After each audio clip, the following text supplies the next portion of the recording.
안녕하세요. 김혜선입니다. 네. 여러분들, 제가 오늘, 아침에, 학생들 한 분 한 분한테 개인적으로 다 이제 카톡이랑 이제 메시지를 제가 보냈습니다. 혹시라도 시험에 이제 놓치고 또, 엉뚱한 일이 생길까 싶어서 그래서 이제 공지도 했습니다. 근데 제가 잘못 그 학교에 안 가고 이제 지정한 시간에 이제 시험을 보는데 그걸 제가 이제 잘못 학교 가는 걸로 이제 저는 이제 이렇게 생각을 그래가지고 다시 이제 수정해서 공지를 올렸습니다. 여러분들 그렇게 혹시 그날 학교 간다고 나오시면 안 돼요. 네, 네. 사회체계 이제 그래서 환경 이론을 갖다가 이제 사회 환경 이론을 보면 첫째가 이제 사회체계 이론이 있고요. 그 다음에 생태학 이론이 있어요. 그래서 요 이론을 갖다가 이제 최근 들어서 이제 사회복지 영역에서는 생태체계 이론이라고 이렇게 이제 해서 다양한 개념을 제시를 하고 있죠. 그래서 생태체계 이론은 생태학과 그다음 일반 체계 이론적 관점을 통합한 이론으로 현재 사회복지 실천에서 가장 널리 사용하고 있는 이론이죠. 그래서 사회복지 영역에서 체계 이론에 대한 관심이 증대되게 된 배경으로 기존의 성격 이론들이 개인의 내재적 문제 혹은 행동의 변화에만 초점을 두어지 개인의 성격 발달에 상당한 영향을 미치는 환경이라는 주요 변수를 고려하지 못하고 사회 구조적인 부분을 이제 놓치고 있었다는 걸 보완하기 위해서 도입이 된 거죠. 그래서 이제 따라서 생태학은 인간 발달의 진화적 적응적 관점과 종의 특성을 설명하는 데 유용한 개념이 되었고 인간이 그들의 환경과 지속적인 상호작용을 하고 있다는 것을 강조해서 상황 속의 인간의 관점을 갖다 지향하는 이런 이제 그래서 또 다른 성격 이론의 이제 패러다임을 창출했다 이렇게 볼 수가 있습니다.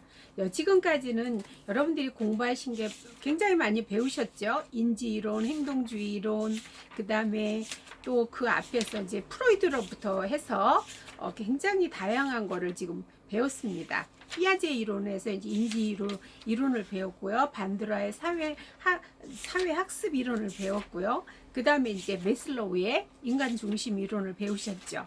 그리고 또, 예, 또 보면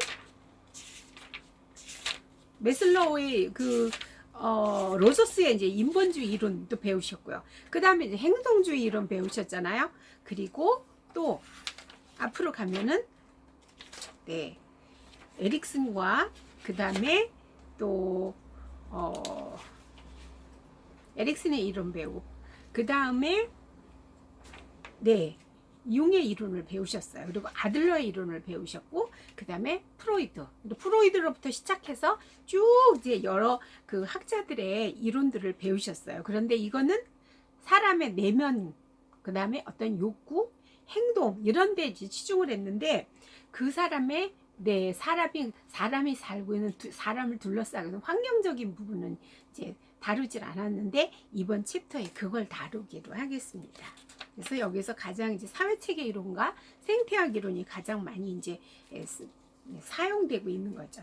그래서 이런 관점은 자연과의 끊임없는 상호작용을 하는 인간의 실체를 규정하고 인간을 둘러싼 사회 환경과 물리적 환경. 우리는 물리적 환경, 우리가 어촌에 사느냐, 산촌에 사느냐, 아니면 광산촌에 사느냐, 도시에 사느냐, 그런 내가 어느 지역 사회에 사느냐에 따라서 그런 물리적인 환경의 그런 속에서 이제 우리가 영향을 받잖아요. 그리고 사회 환경 또 그래서 우리가 이제 내 환경을 둘러서 우리 가족 환경, 그 다음에 학교 환경, 또 교회 환경, 또 학원이라든지 이런 여러 가지 이제 그 가까이 이렇게 자주 왔다 갔다 하는 그런 이제 서로 상호작용하는 환경, 친구라는 환경 이런 거를 이제 그래서 이런 인간의 심리 사회적 문제에 대한 깊은 통찰력을 제공하는 사회복지 실천에서 인간의 문제에 대한 새로운 시각과 접근법을 개발하는 데 도움을 줄 수 있다 볼 수 있습니다. 그래서 사회복지 영역에서 다루어지는 체계 이론은 크게 사회 체계 이론과 생태체계 이론으로 구분을 할 수가 있습니다. 그래서 사회체계 이론은 다양한 체계 간의 상호작용을 강조하는 이론입니다. 체계는 뭐예요? 원래 이제 크게 보면은 우리는 국가라는 체계를 가지고 있습니다. 그래서 대통령을 비롯해서 그 밑에 네, 국무총리, 그 다음에 각, 네, 각 부처가 있고, 청이 있고, 그리고 우리나라에 뭐 무슨 뭐 교육부, 노동부, 사회, 예, 여성가족부, 예, 보건복지부, 네, 엄청나게 많은 부가 있습니다. 그 밑에는 청이 있습니다. 또 그래서 이렇게 이제 이를 사회 체계 이루는 이렇게 큰 체계 안에 또 작은 체계들이 존재하면서 나중에는 맨 마지막에 이제는 아주 작은 체계, 예, 그게 가족 체계죠. 네, 이렇게 이제 그거를 보는 거예요. 둘러싼 거를. 그래서 아주 광범위 사회 체계로는 광범위한 상징의 의미를 포괄하고 개인이나 집단, 조직, 지역 사회 간의 관계를 강조하며 세상을 이해하는 데 폭넓은 시각을 제공하기 때문에 다양한 현장에 적응할 수가 있습니다. 특히나 사회복지는 개인과 환경 내에서 여러 시스템 간의 상호작용에 초점을 두고 환경 속의 인간이라는 관점을 유지해 왔기 때문에 사회체계로는 사회복지사가 사회 환경 내에서 인간의 행동을 폭넓게 이해하고 가치 중립적인 태도를 갖도록 하죠. 그리고 이 관점은 네, 뭐라 그러죠? 내가 사회복지사가 이제 그 사람 평가할 때도 그 사람의 어떤 문제들, 알코올 중독이 만약에 있는데 그 문제를 가지고 왔는데 그 사람은 왜 알코올 중독이 됐는지를 평가할 때 여러 가지 이제 본인의 그 내적인 문제도 보지만 또 예, 또 성격적인 거 보고 그렇지만 이 환경적인 거 근데 이 사람을 도와줄 때 어떻게 내가 도와줄 것인가 이 사회 체계에 존재하는 이런 여러 가지 조직 체계를 갖다 이 사람에게 연결해줘서 그 사람에게 도움을 줄 수 있는 이런 거를 이제 볼 수 있는 거죠. 그렇게 이제 도움을 줌으로 인해서 이 사람이 내가 다 감당하지 않지만 내가 할 수 없는 거, 내가 그 사람을 내가 이제 하나의 책임자로서 그걸 어떤 상담을 하고 도움을 줄 수 있지만 또 내가 할 수 없는 어떤 거는 이 사회 조직에 지역사회의 어떤 병원이라든지 정신과 병원이라든지 아니면 보건소라든지 여러 가지 또 무엇을 가르치는 곳, 네, 기술을 가르치는 이런 이 체계들을 갖다가 연결해 가지고 그 사람을 도울 수 있는 이런 거를 이제 할 수가 있기 때문에 굉장히 유용한 거죠. 네, 그래서 이 이론에서 체계는 상호 의존적이죠. 우리는 학교라는 또 우리 자신 그다음에 그래서 이제 그런 전체라든지 어떤 부분과 서로 관계를 맺고 있죠. 그래서 체계는 인과적인 관계 속에서 직간접적으로 관련된 구성 요소들의 복합체이며 각 구성 요소들은 어떤 특정한 기간 내에서 안정적으로 다른 구성 요소와 이제 관련이 되어 있습니다. 그래서 우리는 정말 한 지역 사회에서 살면서 교회와 그다음에 내가 다니는 학교와 그 다음에 또 내가 가끔씩 하는 동사무소, 병원, 우체국, 네, 또 뭐 은행, 수많은 사회 체계들과 직간접적으로 우리는 접촉을 하고 살고 있습니다. 그래서 총체적으로 이렇게 이제 어떤 이런 상호작용을 이제 하고 있는 거죠. 그러므로서 구성 요소들 간의 상호관계는 부분들의 직합 이상으로 네, 전체를 강조하지요. 그래서 큰 지역사회라는 어떤 뭐 상도동 그러면 그 상도동이라는 그 지역사회 안에서 내가 존재하고 그리고 수많은 이제 여러 가지 이제 체계들 뭐 행정 체계라든지 이런 체계들과 또 각 가정들이 서로 이제 예, 서로 연관이 되어서 전체를 창조하는 거죠. 그러므로 구성 요소들 간의 상호관계는 부분들의 집합 이상의 전체를 강조한다는 게 바로 그거거든요. 그래서 이런 이론들은 인간을 생리적, 심리적, 사회적 측면에서 이제 각각 분리된 존재로 보지 않고 통합된 전체로서 기능하는 것으로 이렇게 간주를 하고 볼 수가 있겠습니다. 네, 주요 개념 및 특성을 보면 제가 이제 PPT를 오늘 노트북을 지금 쓸 수가 없어서 이제 컴퓨터로 제가 보겠습니다. 네, 컴퓨터에 이제 PPT는 제가 먼저 올려놨습니다. 이걸 안 쓰고 있었더니 네, 이제 로그인 되네요. 네. 체계 이론, 생태학 이론, 그리고 네, 사회 체계 이론에서 네, 체계. PPT 2번을 1번을 이제 2번을 보면 상호작용하고 상호 의존하고 네, 그리고 상호작용하는 부분들로 구성된 전체다. 이것이 체계다. 즉 부분들 간의 관계를 맺고 있는 일련의 단위들. 요걸 체계라고 이렇게 볼 수가 있겠습니다. 그래서 제가 그거를 이제 설명하기 위한 이제 그걸로 가족을 갖다가 이제 봤어. 가족 체계 이론으로. 아까 제가 그랬죠? 이 일반 체계 이론을 갖다 가족 치료에 빌려다가 썼습니다. 그래서 이제 이렇게 이제 가족이라는 큰 이제 그 틀이 있다면 그 밑에 어때요? 부부 체계가 있고 부모 자녀 하위 체계가 있고요. 형제자매의 하위 체계가 있고 개인 네 가족도 단위로 보면 누구네 집 그럼 5가족이 만약에 있다고 하면 처음에는 각 개인들로 우선 볼 수 있겠죠. 그러나 또 그들은 그 집에는 부부가 살고 있고요.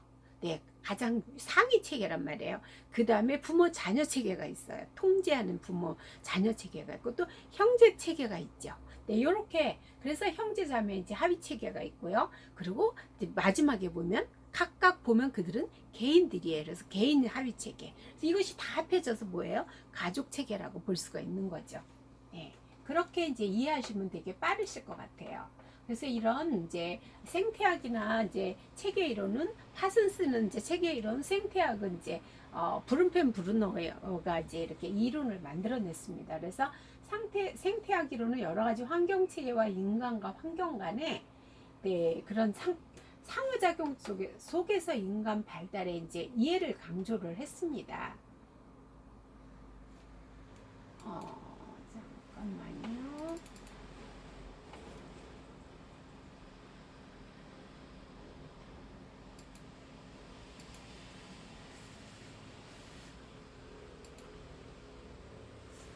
이상하다.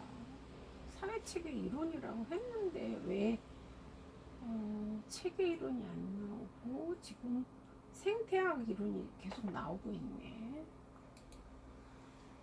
그러면 뭔가 이거 지금 내가 PPT를 뭔가 잘못한 것 같아요. 잠깐 볼게요.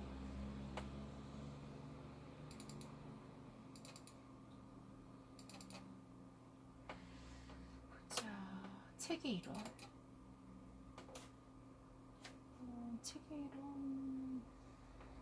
체계 이론은 잘못해서 뭔가 이상하네. 가족 체계 사회학습 여기에도 생태 이론이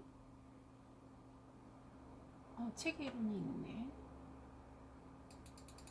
사회 체계 이론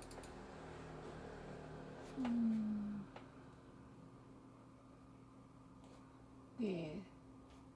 내가 만들어 놓은 게 삭제가 된 것 같으네. 내가 뭘 잘못했나 보네. 네, 그러면 요거는요, 책을 보고, 네, 그냥 하겠습니다. 그리고 생태학만 이제 PPT를 할게요. 네, 체계가 기능적으로 완전체가 되기 위해서는 구성 요소가 전체가 질서 있게 상호 연관성이 있어야 됩니다. 그래서 기본적으로 이제 사람으로 구성되어 사람에게 영향을 주는 사회 체계로 하나의 거대한 국가, 그 다음에 공공복지 서비스 담당 부서 또는 부부 등이 이러한 체계의 이해가 될 수가 있습니다. 그래서 이 체계는 개방 체계와 폐쇄 체계로 이렇게 나눠질 수 있는데요. 개방은 뭐냐면 다른 체계와 에너지와 정보, 자원들을 상호 교류하는 것을 갖다 개방 체계라고 하고요. 폐쇄 체계는 다른 외부와 상호 교류가 없거나 또는 교류가 할 수 없는 체계예요. 모든 체계는 개방 체계와 폐쇄 체계의 연속성상에서 존재를 하죠. 어느 가족이 우리 가족이 네, 누구와 개방 체계를 유지하고 있고 누구와 폐쇄 체계를 유지하고 있는가 한번 생각해 보시면 쉬우실 것 같아요. 여러분들 집에서는 누구와 개방 체계로 외갓집과 개방 체계를 잘 유지하시나요? 또 자주 개방 체계를 유지하는데 어디예요? 교회? 그리고 또 예, 동사무소? 네. 근데 폐쇄 체계는 또 누가 될 수 있을까요? 뭐 각 집집마다 전부 다르겠죠. 그런데 어느 집은 자기 친구하고 폐쇄 체계를 유지하는 집도 있어요. 그래서 전혀 어떤 에너지도 정보도 자원도 서로 교류를 안 하는 거죠. 이렇게 이제 이해하시면 빠를 것 같아요. 개방 체계는 열려 있는 체계고 폐쇄 체계는 닫혀 있는 체계로 서로 에너지를 정보를 자원을 주고받는 교류하는 체계다 이렇게 보시면 되겠습니다. 그리고 두 번째가 이제 경계. 그래서 그 체계의 내부와 외부를 폐쇄된 테두리에서 체계 내부로의 에너지 흐름과 외부로의 유출을 이제 이거를 갖다 규제를 하지요. 그래서 기능 수행을 방해하는 환경의 영향력으로도 체계의 부분들을 보호한다. 우리는 다 심리적인 경계를 가지고 있고 각각 집집마다 어떤 경계를 가지고 있습니다. 우리 집 개인 주택이라면 어때요? 우리 집에 담이 있잖아요. 그러면 그게 바로 경계선이죠. 다른 사람이 우리 집에 들어오면 어때요? 그 사람은 내쫓아야 되는 거죠. 침입자니까. 그래서 이런 경계. 그래서 체계의 경계는 환경 내에서 투입과 산출의 교환을 위해서 항상 투과성을 허락하기도 하고, 경계는 부모와 자녀 간에도 존재할 수 있죠. 부모는 가정을 유지하며 자녀들에게 지원과 양육을 제공하죠. 경계가 반드시 장벽을 의미하는 것만 아니면 일정한 경계를 가지면서도 두 체계 간의 경계를 넘어 에너지를 교환할 때 그들은 연결될 수 있다. 우리가 가족이라도 아빠가 딸 방에 무조건 그냥 아무 소리 않고 밀고 들어가면 그 경계선을 넘어가는 거거든요. 똑똑 두들기면서 딸아, 엄마 아빠가 잠시 들어가도 되니? 이렇게 이제 그게 경계를 유지하는 거예요. 왜 아들이 엄마 방에 노크도 없이 그냥 무조건 다 큰 이제 청소년기 자식들한테 대부분 이제 어릴 때부터 그렇게 키웠으니까 이제 그렇게 하죠. 근데 어느 정도 자식들이 머리가 크면 그 경계선을 넘어올 때 아주 싫어해요. 특히 딸들. 아버지가 속옷 갈아입고 있는데 불쑥 아버지가 들어왔다. 얼마나 놀라겠어요. 그래서 우리는 적절한 경계를 가지고 부부 체계도 적절한 경계가 필요하고요. 부모 자녀 체계도 적절한 경계선이 필요하죠. 그래서 그 선을 잘 지킬 때 서로 개방된 체계이면서도 또 경계를 가지고 있으면서도 서로 때때로 폐쇄 체계로 돌아서기도 하지만 항상 에너지를 정보를 서로 주고 받으면서 이렇게 이제 가족으로서의 하나의 기능을 하는 거죠. 안정상태, 균형, 항상성. 안정상태의 개념은 우리 사회 체계에 적용되는 것으로 전체 체계, 이제 전체 가족이라는 이제 그걸 이렇게 전제로 했을 때 가족이 어때요? 계속 그 안에서 역동적으로 움직이지만 안정 상태를 유지할 때 그 속에서 사는 사람들은 역시 안정 상태를 유지하죠. 그래서 이 체계는 그것에 환경의 성분들과 성숙한 관계를 유지하고 있으며 이 체계의 기능들이 그것의 존속을 보장할 수 있도록. 그래서 가족이 이런 역동성이 없다. 그리고 부부가 엄청 싸워서 이혼 단계에 있다. 그러면 이건 안정 상태가 깨진 거죠. 균형도 깨졌어요. 항상성도 무너지고 있어요. 이렇게 되면 그 안에 있는 가족들을, 자식들은 어떻게 될까요? 불안정하니까 어때요? 아이들이 불안하고 안정이 안 되니까 공부도 못하고 아니면 아예 가초를 해버릴 수도 있고 여러 가지 문제가 이제 생기는 거죠. 그래서 이런 걸 보면서 내 내담자가 지금 이 사람의 환경에서 가족 관계가 어떤지 이런 거를 이제 보는 이유지요. 안정 상태는 균형과 항상성이라는 용어와 유사한 의미를 갖고 있지만 이제 차이를 가지고 있습니다. 그래서 균형과 항상성은 다소의 이제 특정한 적응이 유도되는 고정된 평형을 나타내며 체계의 구조는 크게 달라지지 않죠.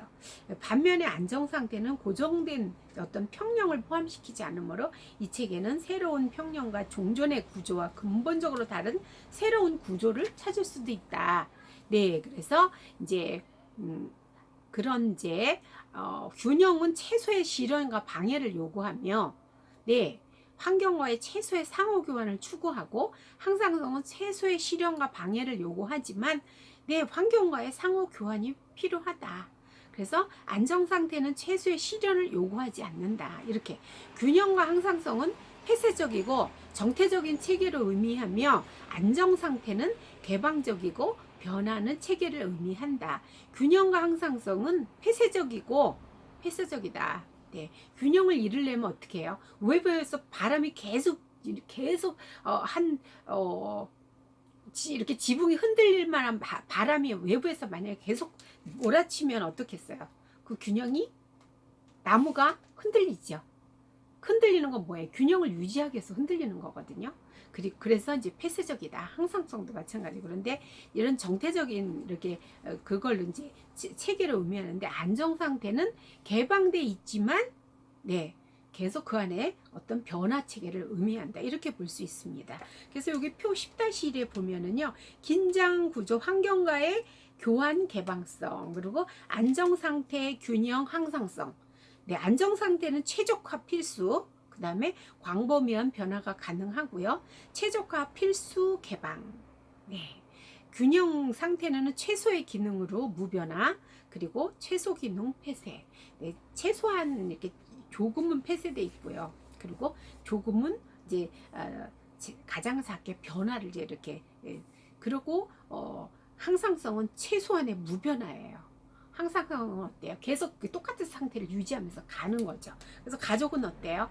네, 흔들리지만 네, 아버지가 만약에 직장에서 약간의 이제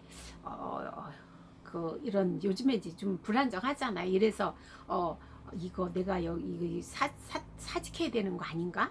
이렇게 되면 이 안정 상태는 깨지는 거. 만약에 이제 이걸 이제 사직서 써고 나왔다 그러면 안정 상태가 깨지는 거죠. 그래서 그렇지만 그 가족이라는 그 항상성은 네. 그 가족이라는 그 균형은 유지하고 항상성을 유지하고 가려고 해요. 그렇듯이 우리는 그걸 계속 이제 어떻게든지 안정 상태를 유지하면서 비록 아버지가 실직을 했다 할지라도 가족들이 서로 도와가면서 아껴서 쓰면서 아버지가 다시 재취업할 때까지 네, 안정성을 유지하려고 애를 쓰는 거죠. 그러면서 네, 최소한의 어떤 이제 기능과 이런 것들을 갖다 변화를 시키지 않으려고 노력하면서 네 이제 폐쇄적으로 돈을 좀 덜 쓴다든지 이렇게 지갑을 닫아버리고 이렇게 이제 균형을 유지하면서 이제 그 가족이 항상성을 유지하면서 그 가려고 하는 유지하려는 이런 거를 이제 가지고 그리고 계속 이어나가고 있죠. 그래서 네 번째가 대상체계와 상위체계, 하위체계가 있는데 어떤 대상체계는 분석의 대상이 되는 특정한 사회체계를 의미합니다. 그래서 어떤 가족의 갈등이 관심사인 경우 이 가족이 대상체계가 되는 거죠. 지금 제가 얘기했던 이런 가족이 이 가족이 그러다가 아버지가 장기 실업을 돼가지고 용돈을 갖다가 너무 이제 처음에는 그래도 아껴서 쓰고 했는데 이렇게 억눌리다 보면 나중에 어때요? 너무 힘들면 그래가지고 이제 반발을 하기 시작했어요. 용돈 축소시켜서 받던 거 다시 원위치 해달라고. 그러면서 네 엄마랑 아들이랑 싸움이 만약에 일어났다. 그러다가 아들이 가출을 했다. 그래서 지금 보름째 소식이 두절됐다. 그래서 이분이 내가 누군가의 도움을 받아야 되겠다 해서 이제 기관에 이제 사회복지 기관에 의뢰를 했단 말이에요. 그러면 어떻게 되겠어요? 이게 바로 대상체계예요. 이 가족이 대상체계가 되는 거죠. 네, 그래서 이런 이제 대상체계의 이 대상체계는 이제 그 체계에 어떤 사회 단위들이 그 체계 이제 상위 체계가 돼 있고요. 그리고 가족이 속해 있는 종교기관은 그 가족이라는 대상 체계, 상위 체계라고 할 수 있고요.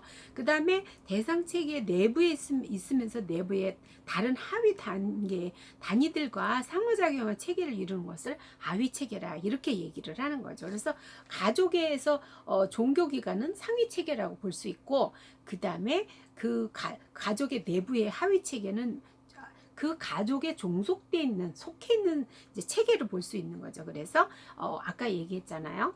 부부 체계, 가족이라는 큰 체계 밑에 부부 체계와 부모 자녀 체계와 형제 자매 체계 그런 하위 체계가 존재하고 그 다음에 개인 체계가 존재한다. 이렇게 이제 제가 말씀을 드렸습니다. 이게 하위 체계입니다. 그러면 가장 상위 큰 그 체계는 가족이라는 체계죠. 근데 여기서 상위 체계는 그 위에 체계가 이제 종교 이렇게 이제 얘기를 했죠.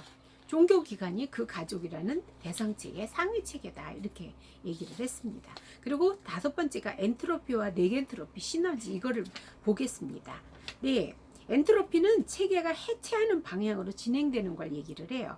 체계 구성 요소들 간의 상호작용이 감소함에 따라서 유용한 에너지가 감소하는 상태로 체계가 서서히 무질서와 혼돈의 상태를 향해서 나아가는 것. 네, 어떻게 되겠어요? 어떤 물질이 요즘에 여름이라서 여름 돼 가지고 음식물 쓰레기 놔두면 어떻게 돼요? 부패되죠. 그 원상태로 되돌아올 수 있나요? 안 돌아와요. 이게 바로 엔트로피 상태가 되는 거예요. 네, 해체되는 방향으로 진행되는 경향성이죠. 그래서 이제 모든 우리의 이런 이제 그 체계를 보면 이 환경 체계를 보면은요. 그야말로 집을 지어놓으면 10년, 20년 아파트도 지어놓으면 어때요?